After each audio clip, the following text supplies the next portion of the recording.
First of all, good morning everybody. Thank you for being here. And before I begin, there is something, it's a bit of a quote that I would like to say, which is, tragedy blows through your life like a tornado, uprooting everything, creating chaos. You wait for the dust to settle and then you choose. You can live in the wreckage and pretend it's still the mansion you remember, or you can crawl from the rubble and slowly rebuild. In our speaker's case, the tragedy wasn't one, there were many. And this exemplary human being chose to rebuild each time. How? Let's find out. Welcome to the Voice of Silence, Arijit, and thank you for taking time to come. I know it's a Sunday, it's a Saturday, and it's a weekend, but thank you for coming. It really means a lot. And can we give him a round of applause, please? Thank you for having me here. It's a pleasure. So, as always, what I do with all my speakers, we usually begin with a little message that you would like to give out looking at the camera to the world to begin with, and then we will begin on the whole talk. So, my message is pretty short. Don't try to fight it all alone in life. So, I'll keep it at that for now, and maybe once we go ahead, towards the end, I'll expand on this message and why I'm saying this. So what he said is that don't do it alone. I think which we all fall prey to whenever tragedy falls on us, which is never knocks, it just falls, right? So we tend to kind of, especially women, I feel, we tend to do things on our own. But I think let's keep that in mind and understand what it really means as we proceed into the conversation. So let's begin from the start, Arijit. Tell us about your family. So my father was a central government employee. He used to work in CPWD. My mom was a housewife. My father was an engineer, and he had a transferable job. So my family used to move around. They lived in Delhi, Dhanbad. We are originally from Calcutta. So from Calcutta they moved to Dhanbad, Delhi, Nepal. So as a young child, my grandfather was in the army, so my dad and his siblings were used to moving around. In fact, they also spent some time in their childhood in current Pakistan, in Peshawar and Rawalpindi. But so that's my background. Dad was a central government employee, mom was a housewife. We were 3 siblings. My brother is the eldest, he's 16 years older than me. I had a sister who was 14 years older than me, and then I was the third child. Okay. So this is when all of you were there and in your early years that you're speaking about, when your brother was 16 and your sister was 14, you were in Kolkata that time, as I understand?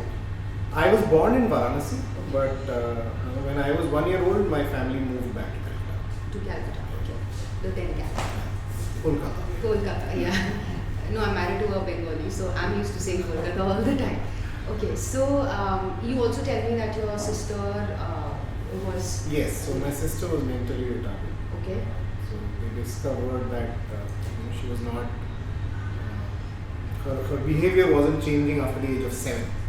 So that's when they realized that there was something wrong with her, and then they established that her brain didn't grow beyond the child of a 7-year-old. Okay. Yeah. I'm assuming that must have been challenging for your parents growing up. Yeah, I was very young at that time, so I couldn't really fathom or understand the gravity of the situation and the challenge that my parents faced. But now I do understand that it must have been very, very challenging for them to bring up a mentally retarded child. And we're talking about the 70s, where social acceptance was also next to nothing when it came to special children. Yes, true. So you're saying she was 14 years older to you, which means, how was your relationship with her? I mean, would you remember? So my relationship with her, as I said, I was very young. So I couldn't really differentiate or understand what a special child is. I used to pretty much treat her as my sibling, and sometimes it happens you feel okay, I need to get more than my sibling when I was a Yes. child. So I had a very normal relation, I would say. I didn't really look at her with a lot of sympathy. Maybe when I look back, I think maybe I should have been more sympathetic, but on the other side, I would say I used to treat her very normally.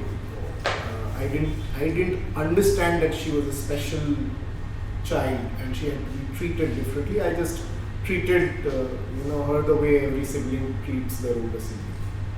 And were you told by your parents that this is the situation, or you just figured it out on No, how? I was told. You were told. Once I was a little older, I was told. Obviously, I didn't understand what is mentally retarded, but I used to hear this a lot while growing up. And then I was told that yes, and then I realized that her maturity hasn't grown, and obviously her mannerisms, behavior also kind of exemplified that she's not as an adult would be, while she was an adult in terms of age. By the time I realized that there was something. What I realized is what is mentally retarded, really. When I was a teenager. By that time, she was obviously much older. So how was it growing up? I mean, just talk about like how was your family? How was the relationship between your parents? And how was life in Kolkata in general? See, how was my relationship between my parents? I really can't comment. I'm told it was very good. What happened was when I was a little more than 3.5 years old, my mom died in an accident. So there was a scooter accident where me, my dad, my mom, all three of us were there. And it wasn't a very high impact accident, but she wasn't wearing a helmet. So, luckily, nothing happened to me. I was completely unscathed, but my mom had a head injury and she pretty much passed away then. On the spot. On the spot. I'm sorry to hear that. That must have come as a very big shock to your dad. But before that, were you even in that mental understanding of the fact that you lost your mother? Like, did you feel it as a child? How you said you were 3.5 years old? क्या होता है? Like, do you? क्या So होता है मेरे लिए exactly? मतलब I was too young, so obviously momentarily I would have cried and I had some flashes of the incident. But I think as I've grown up, I have very limited memories of my mom. So I don't really realize what I missed. Maybe that's how I would put it. And even, I mean, I'm sure you had friends, and there would be mother figures, Yeah. and they would talk about their mothers. It just like it did not. No, they might sound a little counterintuitive, but I never felt as if I missed out on anything in terms of parents because. So what happened is after my mom passed away, we moved in with my buaji for 2.5 years. We stayed in a 2-bedroom house, 8 of us. Okay, overnight from in Kolkata. Yeah, in Kolkata. So overnight there were 4 of them, and suddenly we became 8. It was so gracious of my buaji to have taken us in because my dad just wasn't in the emotional state to go back to the same house again. And obviously maybe it would have been difficult to manage everything, his own emotional loss, taking care of a toddler, taking care of a mentally retarded daughter, a teenager, right? My brother was 19 at that time. So yeah, we moved in with my buaji, and she's been my mother figure in life, and I have never felt that I've missed out on motherly love. Also because my relationship with my father was extraordinary. Right? He gave me so much of love. I experienced so much love for the time that I had him in my life. I never really felt, yaar, meri maa nahi hai, so I'm missing out on something. It never occurred to me. In fact, कभी-कभी ऐसा होता था कि I heard of a child not having his mother, and I used to go, oh, bechara. Rather than thinking, oh, he's like me, I would think, oh, poor guy. As if I am much better off than the other person. That's again, as I said, counterintuitive maybe, but I never really grew up experiencing that I missed out on something. Well, I think we can actually be grateful for that, at least whether it was the combined effort of your buaji and your father, or your father not letting you feel whatever the circumstances were. I think thank Thank God that you did not feel, different or missed your mother's presence. But let's talk about your father here in terms of his relationship with all the three kids individually. How was that? So you did touch upon how it was with you, but please do explain it a little more. And your sister, the fact that I may be assuming here, but like you said, she had challenges. B, being a girl, I'm not being sexist here, but what I'm trying to say is that for a father to raise a girl alone is anyway tough. And on top of that, she had a few challenges. So if we can touch upon that and his relationship with your with your older brother. So these will be my views. Absolutely, yes. And as I said, by the time I was born and then mom passed away, I pretty much had the best of my dad, I would say. But what I'm told by my brother and what I hear is my father used to be the typical conventional father before my mom passed away, where he was the one who the kids were scared of, and he would pretty much focus on work, and the house was left to my mom. So my brother was really close to my mother, and out of everyone, obviously it was a great loss for my dad because he lost his partner. But amongst all the three siblings, I think my mom's passing away hit my brother the most. Because he was 19, he already had formed his personality. He was very, very thick with my mom, and suddenly she went away. And he was not a very social person. He didn't have a big gang of friends to fall back on. He was a very homely kind of a guy. And given that he was also moving around with the family, he didn't really have a very sticky friendship, with people because they were always moving. So I think, and then my brother also tells me that yes, it did hit him the most when my mom passed away. And as I said, he was 19 by then, wasn't very comfortable talking to my dad. My dad was also busy in his own work life. So a lot of personality formation was already done. And then, unfortunately, that communication gap couldn't really get bridged as much after mom went away. Between them, between my dad and my oldest brother. So I think that's how their relationship was. They didn't really have that open communication available to each other. With my sister, as you said, it's anyways a little challenging to bring up a special child. Single-handedly bringing your special child up is difficult. It was difficult, there was no sympathy or understanding from, let alone anyone else, even me. I was a child, and as I said, I used to kind of not understand why my sister should get some kind of a privilege. कि मेरे घर में नहीं मिल रहा and all that. So as a parent, now I am a parent. I have an 8-year-old. And sometimes I do get irritated with the way she behaves, right? Now when I look back and think that my dad had to deal with me and my sister and my brother, his own loss, his own job, I don't know how he did it. And mostly in his life he had a smile on his face while doing it. That's amazing. And now with you. So I remember when I was talking with you when we were chit-chatting about this whole thing, then I remember you telling me that you were in your own world.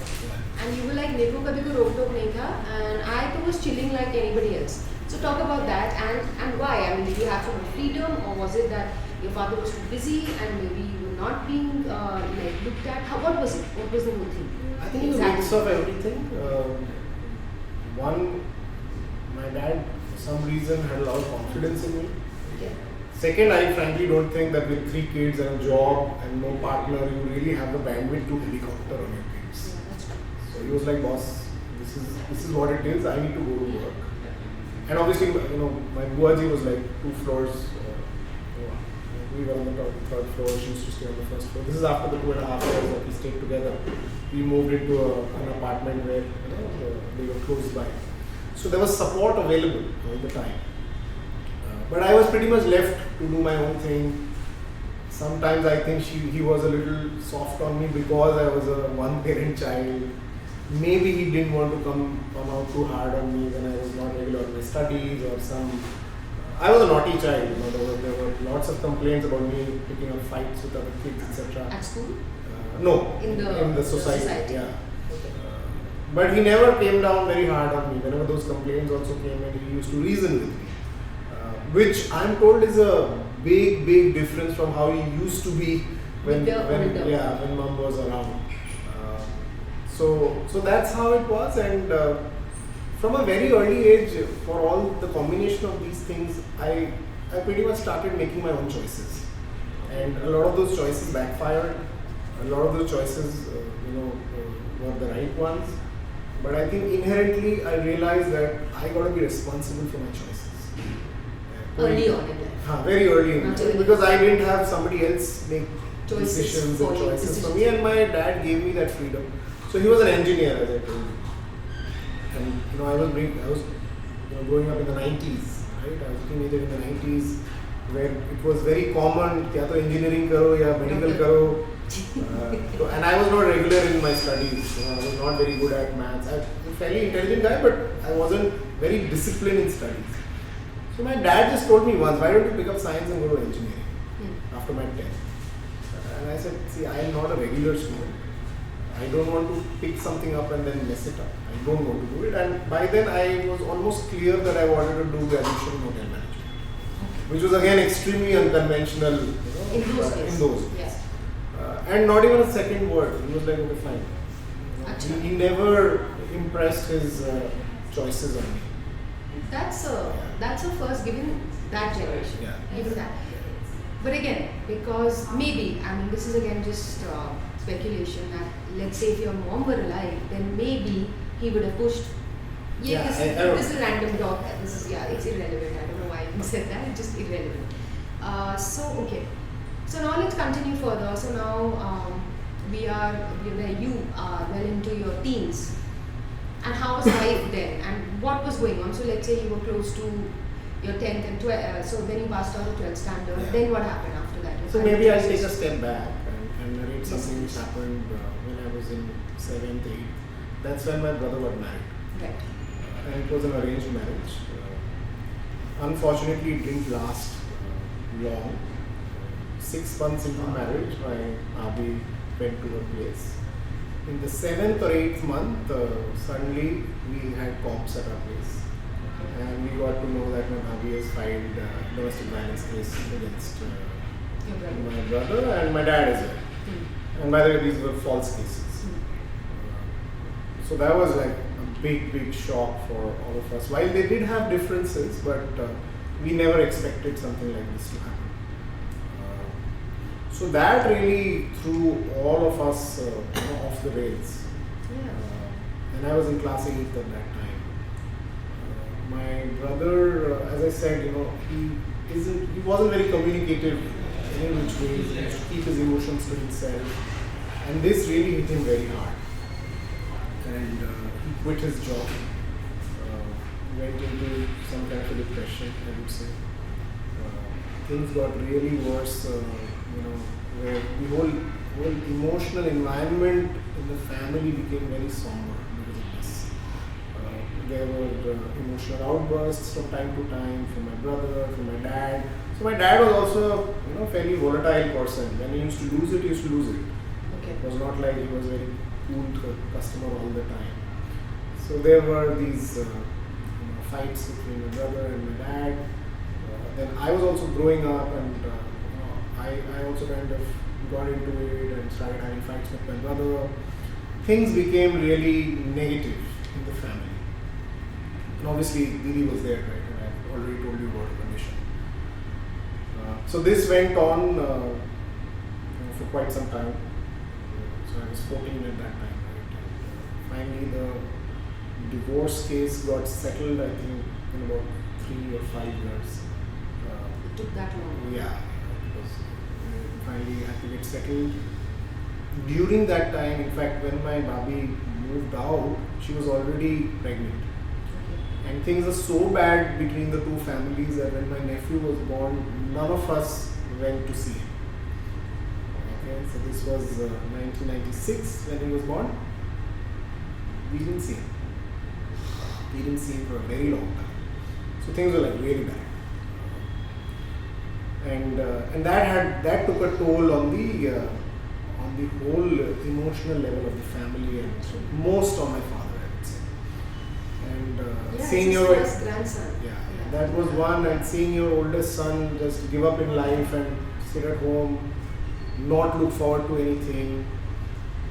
My sister's condition gradually was deteriorating. So earlier, so while she was a special child, I won't say she was spastic. She could communicate, she could take instructions, she could do stuff to a certain extent on her own, but that gradually started deteriorating. For me, thankfully, I had a great set of friends, and I had a life outside of my family. And whatever was happening in our family, I was never called on by my dad to say, okay, no, you have to now be at home, take on support. So I pretty much had a free life. I used to go out with my friends, go play, had my own set of entertainment. So that kind of kept me insulated to an extent from the environment at home and what we were going through as a family. Was that a choice that you made, or was that it just came like randomly? Like from the beginning you were going out, it was not a choice that you made, you know what, I don't want to be part of this, so I'm going to go out. Was it an escape route? No, it wasn't an escape. Even today when you look back in hindsight, Yeah, it was just it inherent. it was just my personality. That would be I was a young kid, right? 14, 15-year-old, I would go out to play cricket, football, hang out with my friends. So what I'm trying to say is, because of all this, thankfully, I didn't give that up. And my dad never said, no, stop that, stop and that, come back and focus here. Yeah, so never ever did that happen. As I said, while my dad went through so much in life, I think he was fundamentally a very positive person. He never lost an opportunity to smile at something, crack a joke. Even while going through all of this, we used to have great conversations.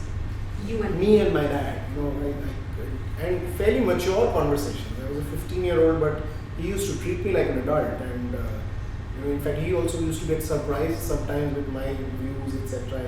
He couple of times said, "यार तू इतना छोटा है, इतना अच्छा कैसे बोलता है? तो बड़ों की तरह कैसे ज्ञान में देता है?" So at times I did give useful advice to my dad as well. So that's how I was, I grew up. This was the dynamic. This was the dynamic. Yeah, these were the dynamics with which I went into college. Unfortunately, my brother's life was not moving forward. He basically had shut off from the entire world because of his divorce. Okay, and he had given up on his job and he was too shaky to restart. And again, there will be these, flare-ups and fights from time to time. I was growing up, a teenager. I also started having my own, outbursts. So we moved on, and then my dad retired in 2001. One thing which happened all these years, Kanika, is in his way of dealing with life, he took to alcohol. My dad. So last 4 or 5 years of his life, he was a compulsive alcoholic. So he used to drink almost every day. To drown his frustrations, sorrows in alcohol, I would say. Did it start to affect anything? Like you say, 4 or 5 years, say he started? Yes, it did. Did sometimes. you feel it? Yes, I did. Sometimes he will pick up a fight with my brother. While things were good, he'd start venting his frustration. You know what happens, right? Once you're in the influence of alcohol, you can't think straight, and that did, affect him. So finally, he retired. By the time he retired, I was in second year of college. And then This was in Kolkata. This was in. Then I graduated. Then I joined a job in a hotel in Calcutta. And when I joined the job, that's when my dad's health started failing. He suddenly had blood sugar. He lost a lot of weight. In 1 month, he lost about 6 to 8 kgs. And he was not a fat person. So his own physical health started failing. And he kind of at that point in time became quite melancholic, I would say. The normal zest that he had for life, that started getting diluted. and I was going through a really bad time in my job. My first job, maybe I was too idealistic. I was expecting something else, and something else happened. Yeah, so I was mighty frustrated. Yeah. And then I went back to my father and said, I don't want to do this job. I have another job in Delhi. I want to try that out because this one is just not making sense. And this was sometime in July of 2002, late July. So he said, is there any way that you can stay in Calcutta? I said, no, I don't want to because this is just not helping. And as I said, my dad never impressed his views, his wants on me at all. So he respected my choice, and I kind of put down my papers, got this job. I already had an offer from this company in Gurgaon. I was supposed to travel on the 20th of August. So I thought, okay, let me take 2 weeks off and chill in life. 10th of August, I went to see a concert with my friend. What concert is this? Some musical concert of some Bengali singer. I came back around 9:30, and when I came back, outside our society gate were a lot of people. And some of them were a little older, my friends, but 4 or 5 years older. So some of them came and just got me into a cab and whisked me away. And I could sense that there's something wrong with my dad. I thought he's had a heart attack. I asked what happened. So they said, Uncle ki tabiyat thodi kharab hai.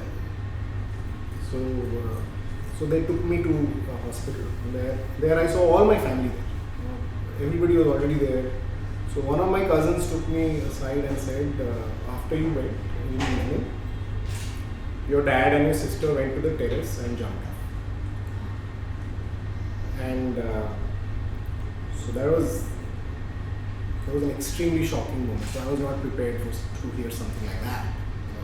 I was kind of thinking maybe he's at heart. There's something physically which has gone wrong with him. But that was extremely shocking for me. And whoever was involved, my family, my extended family, my brother, everyone. So that was a big shock for all of us and for me as well. I'm really sorry. I'm really sorry to hear this every time that, this is the third time that I'm listening to it because I have been... So that's what happened, and for me it was like so difficult to deal with it. You were how old at that time? 21. So in fact 20 years now to that incident. It was difficult, but I kind of pulled through it. At that time also my family, my friends were all around. My brother got very badly affected. He was anyways, he's a little more emotional. So I think we were all dealing with the shock in our own way. I would say nobody was prepared for it. But just, if you don't mind, Yeah. please. And if you're uncomfortable, again, please, you don't have to talk about it. But a 21-year-old who all this while you've been telling us about how close you were, number one. Of course, we are all close with our parents, but the way you have been speaking, you were especially close to your father, considering that you had lost your mother at such a young age and you were not terribly close to your siblings. So suddenly a 21-year-old coming from a high of a concert, coming back to the two family members and taking their lives, so what were the if you remember, what was the first set of emotions that went? Were you numb? Were you too shocked? Did you faint? Were you angry? What I think numb would be the closest. Dirty paise. Yeah, maybe not immediately, but after a few weeks, I was so connected to my father. मुझे लगता था यार वो physically दुनिया में नहीं है, मैं जिंदा कैसे? How is it possible that I'm still having this physiology running? I feel hungry, I want to pee, I want to crap. How is it all happening while my dad is not there? So I was like so connected to him. I was really, really connected. So it was, it was obviously a very, very unexplainable experience. Very shocking. But we were like, what happened was after that, I was just going through life. It was like a movie happening all around me, rather than me doing anything. And that's how it went for about a month. Then obviously I couldn't come back to Delhi at that time. I stayed back. Thankfully, that job that I was doing, they took me in again. But I continued for another 2 months, and I was also a little concerned that I didn't want to leave my brother alone, because obviously, he was also going through this shock all by himself, apart from me. But then my brother only said, "Boss, you are doing this 18-hour job. You're not left with much. You will fall ill. You might as well go and do something which is a little more civil in life." So then in November I came to Delhi. Yeah. So this is August, and it took you back 2 months, 3 months, and I came to Delhi, which was actually very good, I would say. A change of environment helped. I also had some confidence issues given my earlier job, and the way it went, it wasn't so good. So I was like, am I really good enough to do well? Self-doubt, the world tends to do that Yeah. a lot to us. Yeah. But thankfully, I started off really well, in fact, exceedingly well. I broke records. I got 3 promotions in record time. So I knew, I'm not a defective piece when it comes to professional work. Good to know. This was in Gurgaon. This was in Gurgaon. But when all of this was happening, Kanika, with all this worldly success, etc., and I was doing these pizza parties and pub hopping and all that, celebrating these successes, somewhere there was always this question of what's the point? जिनके लिए करना था वो तो रही नहीं. So numbing the pain, basically. That's what you were doing for the first few months? No, not numbing the pain. It was like I wanted to celebrate. I wanted to be genuinely happy, but didn't get the access to be genuinely happy. Okay. So I knew that my first promotion is worth celebrating. My second promotion is worth celebrating, and I wanted to celebrate, and I did. But did it make me really, really happy to the extent that I wanted to be? No. That खोखलापन was That खोखलापन was there कि यार जो main इंसान था वही नहीं है. अब कैसे मैं खुश रहूं? So there was a lonely, deep. Yeah. So there was this. emptiness. So at a very deep level, I was still dealing with the trauma. Yeah. I was not able to overcome the trauma and the loss. And here, I would like to interrupt you here. So now we are somewhere close to maybe next year or from August. Yeah. In this time, have you spoken to anybody about your grief and your pain? Anybody, professional, friend, anybody, confidant, anybody? Very good question. No. It was very difficult for me to come out and be vulnerable about what I was dealing with. And somewhere I knew that I couldn't keep a straight face while narrating this, and it will just, बोलते हैं ना, जख्म फिर से हरे हो जाएंगे. So I was very uncomfortable, and I was not trained. I was 21, 22-year-old. Now I know, there are ways to be vulnerable and etc. But I was too raw, and I had my own ways of dealing with stuff. And I was just trying to hide stuff and be tough.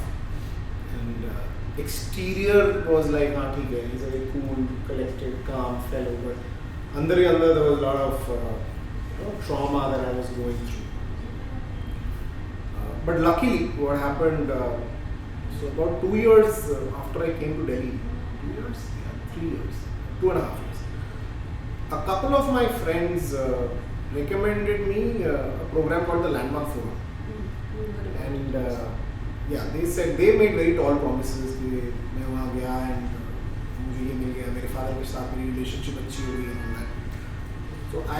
So I just want to give a background. When I was in Calcutta, my dad had introduced me to things like Reiki, like pranic healing, when I was I was 16, 17 years old. So dad was interested in spirituality, and after got introduced, I also kind of got interested. But with so much happening in life, I couldn't really pursue it. But now that I was in Delhi and I had some time, I was looking for something. उस time से job ही कर रहा था. Seeking. Right. So I wanted to kind of open up this new dimension in my life. And I said, chalo, let's try this. I didn't really have very high expectations from the program, but it really worked wonders for me. very magically. Obviously they have a certain technique with which they operate. Long story short, वो जो मैं ढूंढ रहा था access to be really happy in life, I got that in the landmark forum. They gave me the tools, so I was always looking for ways and means to genuinely be positive and happy in life, and I found that in that program. And once I found it, I kept participating more and more in those programs, and gradually I could completely eradicate this emotional and mental trauma that I was going through. Fundamentally what I got is, and again it's a context that I live my life from. My dad did whatever he did because fundamentally he wanted me to have a good life, and I was having a miserable life. तो मेरे लिए ये था अगर पापा मुझे देख रहे हैं और मैं अगर दुखी हूँ, then it's a waste of a sacrifice. I just took on being happy, took on being genuinely happy without any reason. Starting out being happy. That's remarkable. Yeah, that's not easy. Right, but it was pretty simple, the way. Yeah, for you, yes, very simple, but well. Yeah, and once I got it, and now you have technique. You keep hearing so much in social media about gratitude exercise, but there's nothing. Just that wiring your brain into looking at what is positive, what is empowering to you, and it might not be true, real, whatever. But if it is empowering you, you should do it. Because reality is very personal. Truth is very personal. What might my be truth is very it could so be just the opposite for you. Yeah. Correct. So now we know about these techniques and all of that, and I'm telling you at a very deep level, for someone like me who's gone through so much of emotional trauma, also techniques like these do work, and they work wonders. Obviously, you have to bring your commitment to the table and openness and vulnerability. Absolutely, yes. Absolutely. It can't be with a closed mind. Correct. So I think that's the last point that you made. Being vulnerable is what opens up possibility for new stuff. The worst time was those 2 years after my dad passed away, when I was struggling to be vulnerable, putting up this tough guy image. Now I cry, laugh at pretty much any point in time that I want to. I cry in front of my 8-year-old as well. Yes. And there's no shame in it. That's an expression. Thank you for saying that. And I think that is one of the key messages actually to all of us. I am again very luckily married to the person that I am, and me myself, we keep crying, and even most of my friends, we keep crying. And it's not always out of sadness. And I don't know whether you believe me or not, being an artist or whatever it is, when I go to museums, I cry the most. I don't know why. I just stand there and I'm crying. And then there are people, madam, is everything okay? But my point is that if tears are coming, let them. Because that's nature. It's an expression. It's nature. Why resist? Exactly. So, I also understand that you met Julie. And that was the other bonus of being in Landmark. I met my wife there. That's nice. So now if you could explain, I would ask you 2 questions. You did that particular course, and I personally feel, I think everybody here has their own go-to when you want to kind of hit a certain place of being at peace with your emotions, your circumstances, and mostly yourself. Now, whether it is through Landmark or whether so many other channels, meditation, whatever, वो तो कहीं से भी जा, हम से ही जगह रहे. My question to you is, you found a passage or a journey or a way to take that direction. How did it change you dealing with your emotions, 1?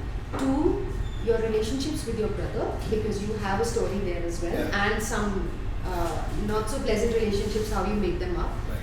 And also please talk about when you got married, how did you break it to your wife, and does she know everything, all the details? I'm sure she does. You're here talking about it, but kaise tha wo journey?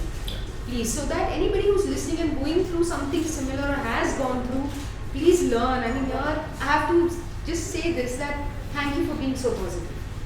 I'm saying it from my heart. We need more people like you, because shit is gonna happen, guys. Shit's gonna happen all the time, and And does it say that आपके साथ, I'm sorry, I'm not wishing it, but am I saying that बंद हो गया है क्या आपके साथ? नहीं, right? You, God knows, touch wood, but I wish you the best.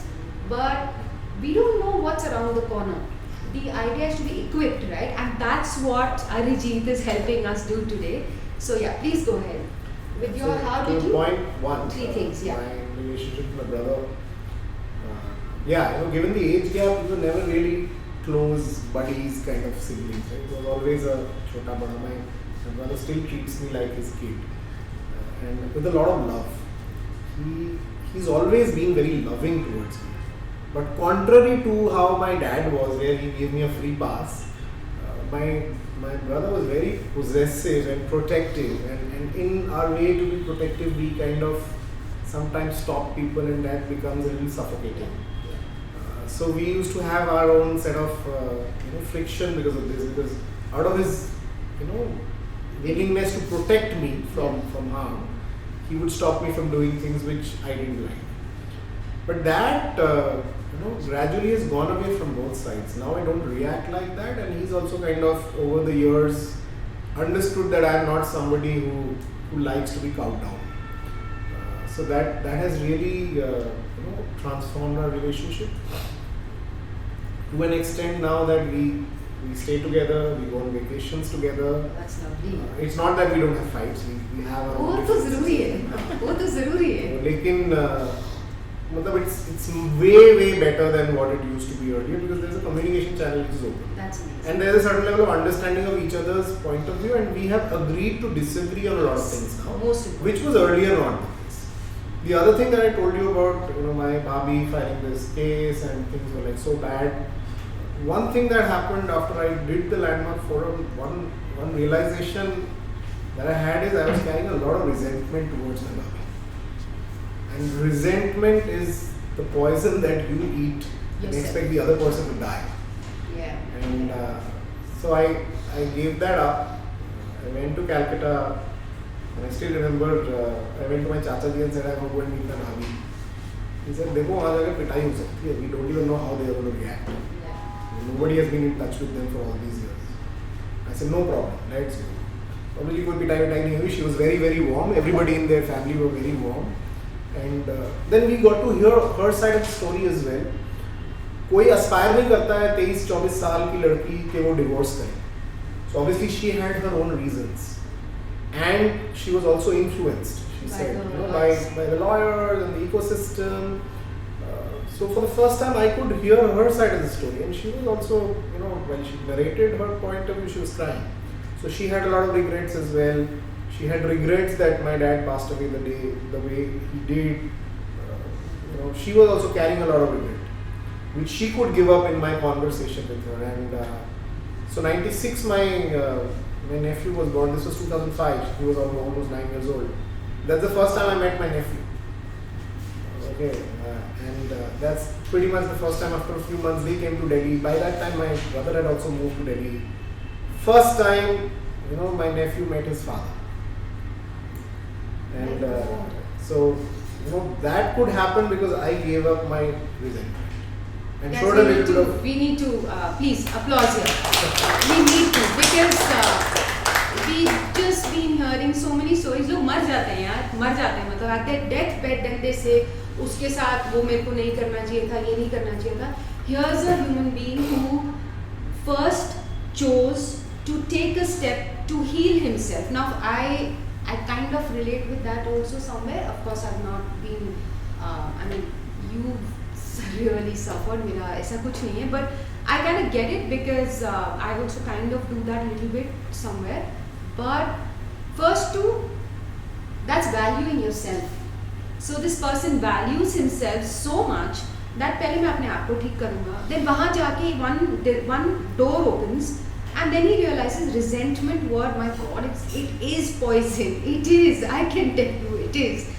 To choose to let it go by taking action, forgetting, like Chacha ji said, that वहाँ जाओगे पिटाई हो जाएगी, no fear, fearless, opening up, जो होगा देखा जाएगा. सही ये है that there's been a misunderstanding.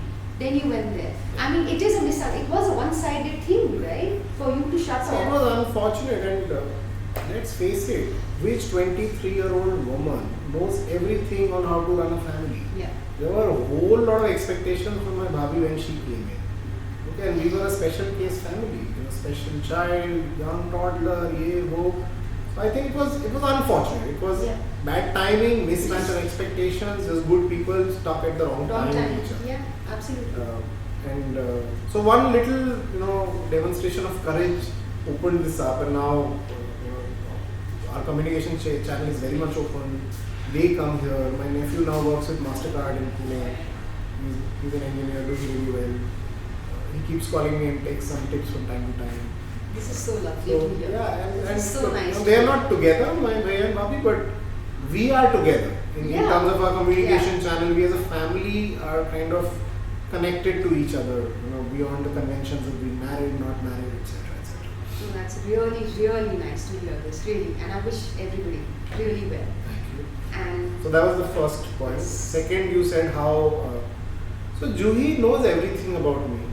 Nothing was hidden. In fact, all these. So because we met in Landmark, we pretty much get transparent very quickly in a community which is high trust. Right? People tend to trust each other more. They open up. They in fact share things that they might not have shared with their parents and family. So I met her when I was 23. I was 24. She was 19, and I thought, चलो यार, छोटी बच्ची है, जल्दी cradle snatch कर लो. So you can term me as a cradle snatcher. Okay. Okay, but jokes apart. So one thing which works, I would say we both value a very high degree of transparency.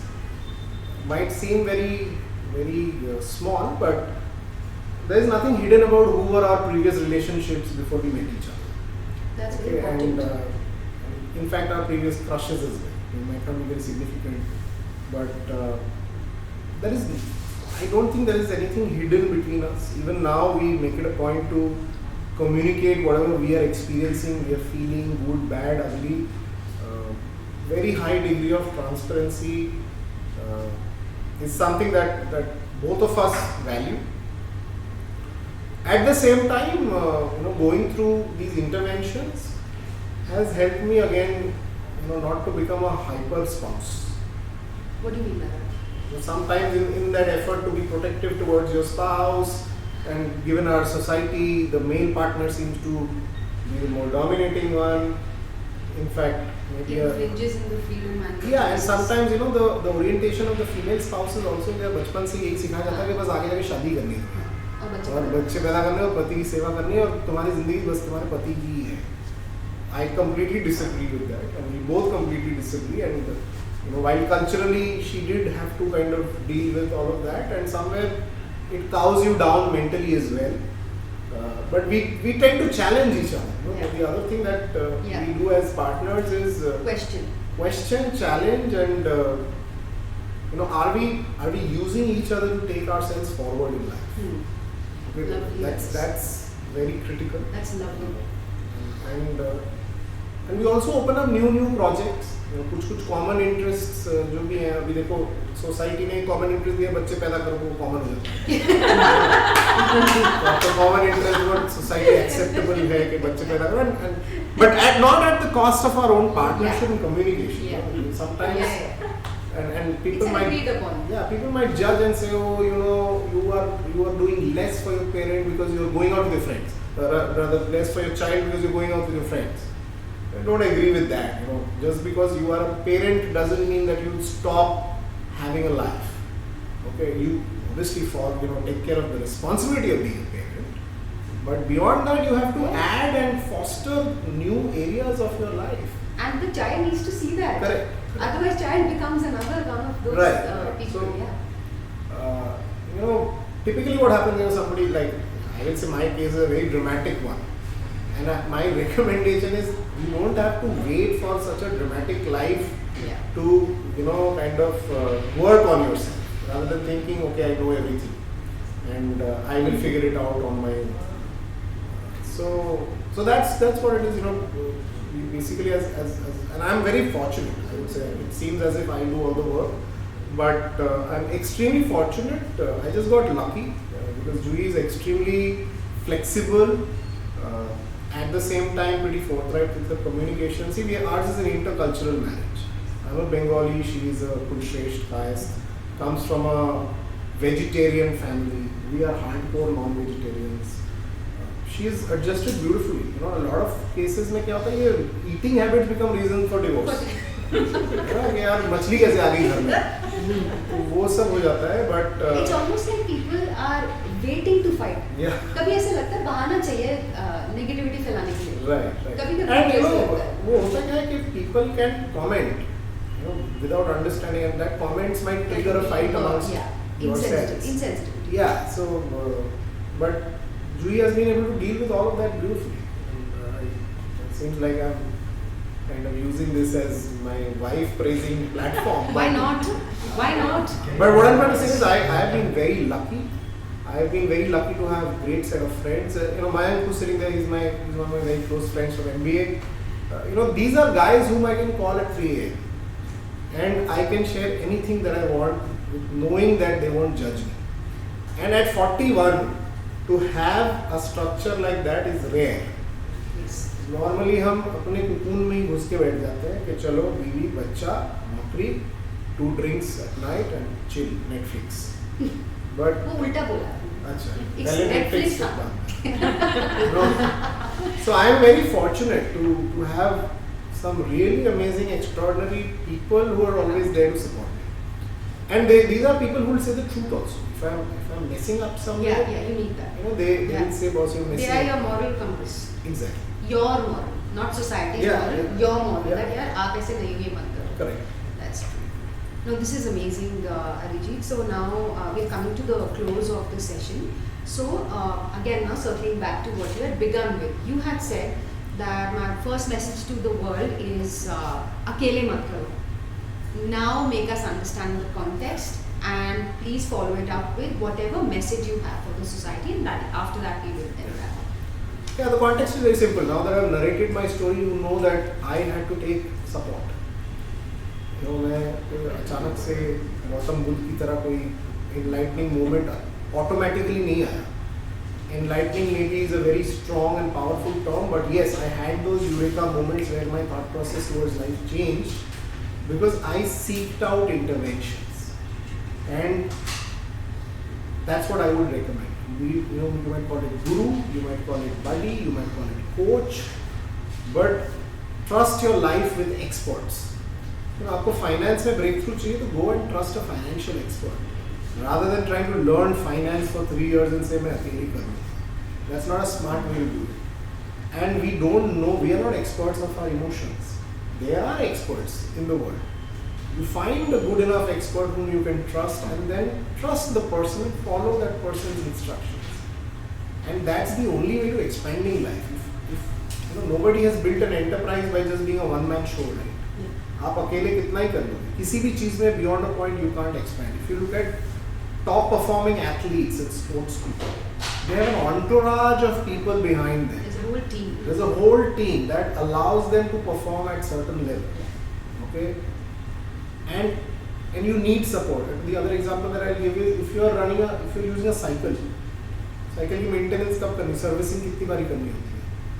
कभी नहीं करनी होती शायद. लेकिन अगर आप एक aircraft चला रहे हो तो उस एयरक्राफ्ट का मेंटेनेंस हर एक फ्लाइट के बाद होता है. So if you're committed to peak performance in life, then seek out support which will help you deliver that peak performance. And peak performance is an experience of life. It's not just the results that you produce. It is also how you experience life. Right?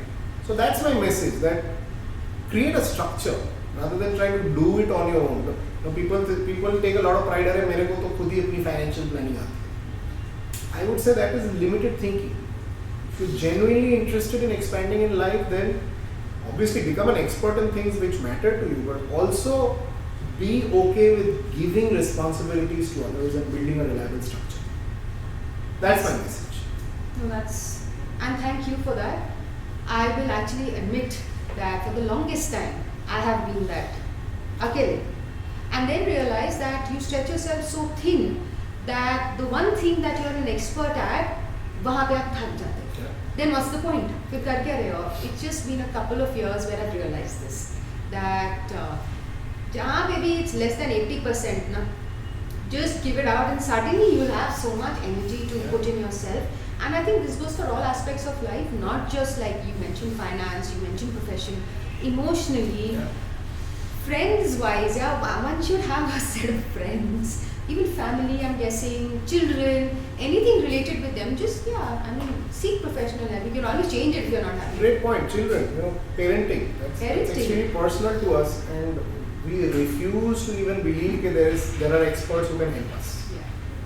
But there are. And why not? Let it all be a collaboration of everything. Thank you so much, Arijit, and I wish you the best, and I'm glad that you found a partner in Judy, and wish you the best in life and just everything that's appropriate. I wish that to you, and thank you so much Thank you for coming here. Thanks for having me.